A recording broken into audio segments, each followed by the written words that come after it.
Hi there, welcome back to Rich Reviews. First of all, I would like to thank all those who have watched the O.J. Simpson Made in America. I've gotten up to about 78 views of that, so I really am appreciative of that. People are watching that, and hopefully we can even grow that even further, basically. What I'm going to do here for the next couple of weeks, along with the usual reviews that are coming out in theaters, I want to review films that have not gotten the wide releases, didn't make a whole bunch of money, are now out there on the internet. 0 Days is directed by Alex Gibney. He is the Academy Award-winning director of Taxi to the Dark Side. He directed Casino Jack and the United States of Money. He made The Armstrong Live, obviously about Lance Armstrong, and he directed Going Clear, the film about Scientology. This film, his latest film here, is about the Stuxnet virus, and if you don't know what the Stuxnet virus here is, I'm definitely going to go into it with you. So this film is largely about cyber warfare. So several years back, a couple of Iranian nuclear scientists were driving in their car, and they were assassinated by supposedly by two Mossad agents who were coming up behind them. They put a bomb underneath their car and it exploded. And the opening scene of this it's recreated for you here on Iranian state TV. Gibney then is interviewing one of the senior Mossad agents, and he said, and he basically is talking about the Iranian assassination of these scientists. He says, well, covert ops sometimes are needed here, and sometimes they're successful. Other times, they're not as helpful, but in this case, it is. Alex Gibney then follows up on this question with asking about the Stuxnet virus. The Mossad agent says, "I can't talk about that. Sorry. Next question." He interviews a lot of these senior political figures, who are obviously some of whom were at one point in the administration. He interviews Michael Hayden, who sometimes he would basically say sometimes of one or two things. Well, yes, I've obviously read about that stuff, because clearly he doesn't want to answer the question directly, or it basically says, well, yes, I know about it, but even if I wanted to talk about it, I still can't tell you. So, Stuxnet first really gets discovered here when it happens in Belarus, and it's really this curious virus, and one of these people who works in Russia, he works in one of these major conglomerates of antivirus software. Two types of actors who do this, like cyber warfare type of things, nation states and the local populace here. Realize, yeah, this is not your particular, this is not your particular local actor. It's obviously a nation state. There's one company who deals with the cyber security, and basically they said this was really a flawless. This was flawless. It had no bugs to it.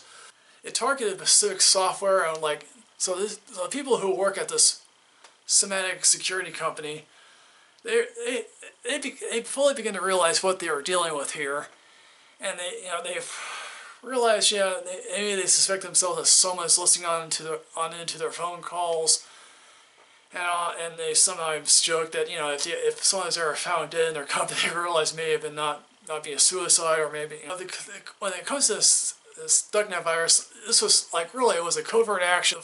Some people fully don't realize the true nature of this.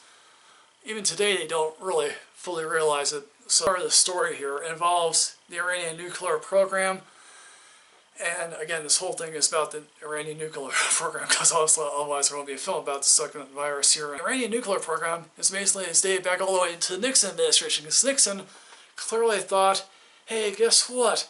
You guys, he really thought that Iran should have a nuclear program, and they should hook up with Pakistan, because they were trying to do stuff at the time. And it's like the Shah was like, okay, yeah, I would definitely like to do that. And so, but it never fully got off the ground. And when it started to get off the ground, Iran was obviously now the enemy of the United States. Obviously, when the revolution happened, they would deny technology to them. But they realized, oh shit! Oh wow, we can go to this one particular guy in Pakistan who could help us with our enriching uranium and basically all that stuff. It really isn't until the beginning of the 90s that Iran fully figures out, hey, we might want to really get going on this nuclear program, because they looked what happened with Iraq, and they realized, oh, we really need to defend ourselves here. Got bogged down in Afghanistan and Iraq. They realized, okay, now we're safe to truly do this stuff. Agents realized, yeah, they were regularly cheating here. It's like they had this one, I guess they were asked to go to this one building, who basically the Iranians were like, oh no, this is just for agriculture stuff, but the site was protected. But the site in which they say was an agricultural site was really this heavily fortified area, in which clearly it was easily, yes, a nuclear facility, and all their nuclear facilities are buried deep underground. And really towards the end of the Bush administration, George Bush is like, okay, I really want to get after Iran for its nuclear program, but he realizes, yeah, I spent all my WMD capacity, or credibility, as it were, and all people were like, yeah, you can't really again, as they also say, your credibility spent here. And so he decides to invest in cyber war, a credible partner in Benjamin Netanyahu. And it's like, oh, some Iranian people some Israeli people are interviewing. It's like, yeah, in the 19th century, it was like you had the Army and the Navy. In the early 20th century, you had the Army, Navy, and then you had the Air Force, which could do some reconnaissance work for you. They can figure out what the enemy was doing. Now it's the 20th century, and you can do whatever you want.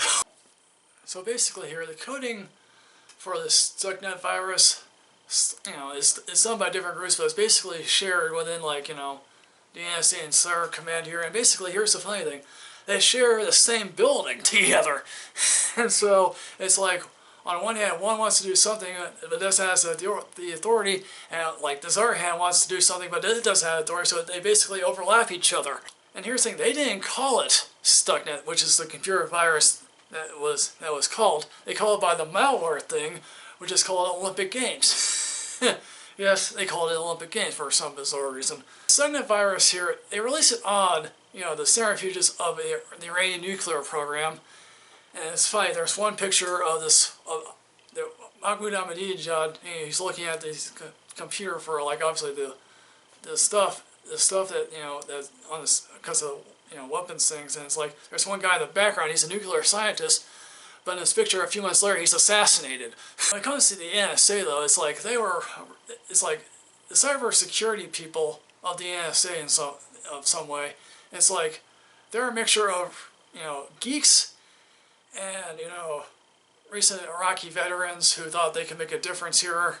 When the Obama administration is talking to the press about cyber warfare, they largely talk about the defensive. Whenever they were asked directly about the offensive, about the Iranian nuclear program or something like that, they would shut down. Basically, they would just never talk about it. Here's the thing: the budget, which Alex Gibney managed to get here, basically has a whole bunch of money for the offensive. Go on offense here. The Stuxnet virus is unleashed into the Tanz nuclear facility, and it stays there for a number of days, and then it proceeds to attack the centrifuges here, but all the while giving the people who are inspecting this bad data, and the people who are inspecting this are like, yeah, this is not right. So things like this do not stay hidden for long. And so how did this Stuxnet virus get released out onto the world? Well, that's the funny thing, because Israel changed the code for the thing. And so it was able to get out. And it's like, Obama was like, yeah, you told me this thing would never get out. And it's like, now probably the Chinese or Russians can easily have it. And another thing was that the cymatic securities found earlier versions of the same virus, but less refined. They were dealing with a virus, like a computer virus, has gotten better over time, and now it's being unleashed to other areas by people, and some people in the administration are clearly not aware of this, and some of the NSA people are like, "What the heck are you all doing?" It causes, a whole lot, it just creates all this like mass confusion. It's like, hey, at least, well, they can't directly say the stopping of the Iranian nuclear program was successful. They can't directly say that, but indirectly they can say all these things. Some people will probably be asking, is all this legal? And they can say, well, all they can say is, well, no one said to us it's not legal. People that were obviously figuring out, obviously there are obviously different versions of the same Stuxnet virus. They were realizing that the first 5 attacks came on the same nuclear facility that they were trying to attack. Iran basically says to itself, okay, we'll attack you back, and that's what they did attack. They did some cyber warfare of their own, and it's like, the Obama administration is like, okay, we get the point here. And so that earlier last year they were able to have that because last year now they were able to have that nuclear deal, which is not always perfect, but at the same time it's like, hey, look, it's something here. And now obviously it's like, could there be something bigger or much more worse in the wings if this thing doesn't really fall through? Probably, most definitely, but they probably don't want to tell us because it's like, hey, this thing previously got out. So let me say this about the film. I think what plays to Alex Gibney's strength is if you give him, like, say 2 hours, he'll tell you something about a subject that you might not know. Say, like, about Lance Armstrong, like about, interrogation or torture, or Scientology, because that was the Going Clear film. Is just maybe one of the most the Going Clear documentary was one of the best documentaries I've seen in the last couple of years. This is a scary film in some ways. It's not like not a horror film scary, but it's like, can you imagine if someone got into, like someone's putting out a fire and like they can't get to the pipes or something. And it's like, or just someone is trying to take out your bank account or something like that. This is a whole lot of information to take in. How Alex Gibney communicates with the subject, it's not like this, he's actually a presence in his documentaries. He actually is communicating with people here. And it's not like one of these documentaries where no one, like, you never hear the documentarians speak at all. Like, he is involved with, he gets mad sometimes when the interviewees are not really giving him all that straight talk here. The only problem I have with this film here is like that there's too much information here. It's like, I feel like yes, this is an interesting subject, but it's like, okay. So it's like this to me. It also is like Alex Gibney has created some really good documentaries. I feel like this is like a step below. It's not. I'm not saying this is a worthy story to be told. It's just like I'm hearing this story and it's like, okay, there's this computer. Yeah, maybe I should terrify more often, but it's like, yeah, there's a computer virus, an extra being a computer virus. I'm giving this a rating of leave work early, or again, it's like if you happen to see this film on, say, Showtime, HBO, I highly encourage you to check this film out. Or if it's playing somewhere in a specialty theater, I suggest you seek it out. So what did you think about 0 Days? Do you really love this film? Do you not care for this film at all? So write down in the comments below, folks. So like, comment, subscribe. As always, folks, enrich yourself with knowledge. Let's go places here, folks. Help me get more subscribers. You're awesome. Thank you.